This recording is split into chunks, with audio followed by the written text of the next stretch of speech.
We're gonna be testing out 5 viral hacks to see if they actually work. For centuries, a problem has plagued humanity: how to not cry when cutting onions. I can already feel it. Onions release sulfuric acid. I'm already feeling it in my eyes, and that is what makes you cry. Ugh. You shouldn't cut with your eyes closed. There's gotta be a better way. The internet is full of suggestions of what you should do, but I don't think this should be the solution to cutting onions. You might have also heard that a cold onion is less likely to make you cry. I put this onion in the freezer for a little bit, or you can pull a chilled onion from the refrigerator. Sharp knife is always a good idea.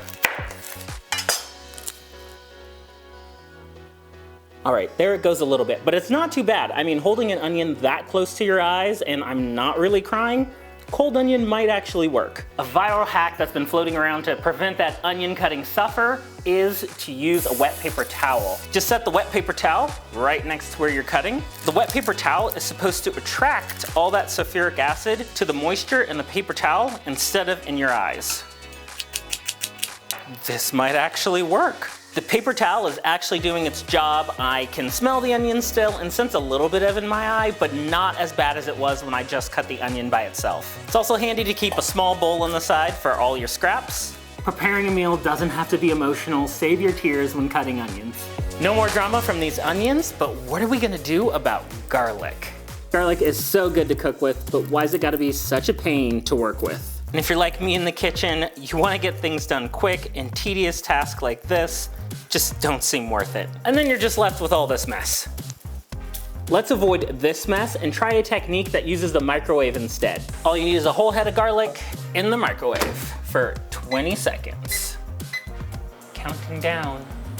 Oh, I can hear it. Make sure it's not too hot to handle. Just let that cool off a little bit. Now let's get to smashing and see if this worked. Just gotta get through these outer layers, but I can already tell the garlic's already falling out of the peel. Yes, it's worked. The outside of the garlic is more pliable and less flaky, making it easier to clean up. The cloves do pop out pretty easily and the skin doesn't stick to them. But what you'll find by doing this is the individual garlic cloves are a little bit softer. This method is good, not quite perfect. I think we can find a better solution. Let's try a different technique where all you need is a knife. Once these are cut in half, just turn them upside down. Now give each half a good smack. Ooh. Be kind of gentle here. This method didn't work for me at all. I've seen videos where people have had success with this online, but it definitely didn't work for me. With this method, supposedly the peel comes off of the garlic cloves individually, and see, the skin is still attached. It's supposed to come off easily. This is a trick that I know will work. For this method, set your garlic down on a paper towel or a flexible mat. I'm gonna smash it to get all those cloves out. This was a good head of garlic. Look how big these are. And those cloves just go into a container. You only want the cloves, not that outside peel. Lid on and give it a good shake. It's a bit of an arm workout, but it's worth it. And look at that. All that skin comes right off, and we're just left with cloves of garlic. Now we have our cloves of garlic, the peels pour right out of the jar. Everything on your paper towel can either go in the trash or into the compost. That easy. This is one of my favorite methods, and now peeling isn't a problem. Now that we've got our garlic peeled, what sounds really good is some pasta. From pasta to curries, plastic food containers are so notorious for being hard to clean. Containers get stained and leave behind a greasy film. To fix this mess, we're gonna be testing out a viral trick that involves paper towel and dish soap. That's all you need. Just rip up a few pieces and put them in. Put your lid on top, and we're gonna shake. Over a sink, so you don't make a mess like I just did. You'll need to do this for about a minute. Want to make sure those paper towels don't go down the drain, and it didn't work.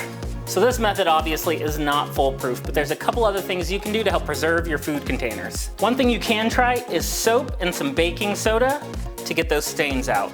The soap helps cut through that grease, and the baking soda is mildly abrasive, which should help remove that stain. This may take a little bit of elbow grease.